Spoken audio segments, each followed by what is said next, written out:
सब्ज़ अकीक का रंग हल्का भी होता है और गहरा भी। सब्ज़ अकीक का रंग सब्ज़ होने की वजह से कुछ लोग इसको हुसैनी फिरोज़ा भी समझ लेते हैं। सब्ज़ अकीक को बहुत बरकत वाला अकीक समझा जाता है। कहा जाता है कि जिसके पास सब्ज़ अकीक हो उसके काम और माल में बरकत रहती है।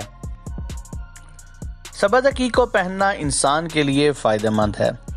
ये पत्थर इंसान की सोच को मुस्बत बनाता है।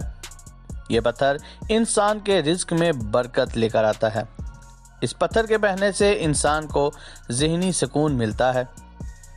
जिसने सब्ज़ अकीक पहना हो उस पर जादू, तावीज़ और असेब के असरात कम होते हैं। ये पत्थर गुर्दे के मरीज़ के लिए मुफीद है। ये पत्थर ब्लड प्रेशर के मरीज़ों के लिए इंतहाई मुफीद है। आंखों के अमराज में ये पत्थर मुफीद समझा जाता है। इस पत्थर को कोई भी इंसान पहन सकता है। अगर आप शमशेर जेमस्टोन से कोई भी स्टोन आज से यानी कि 11 मार्च से लेके 14 मार्च तक कोई भी पत्थर खरीदते हैं तो उसके साथ आपको सब्ज़ अकीक गिफ्ट में दिया जाएगा। सो कोई भी पत्थर अगर आप ऑर्डर करना चाहते हैं तो नीचे दिए गए व्हाट्सएप के नंबर पे आप ऑर्डर कर सकते हैं।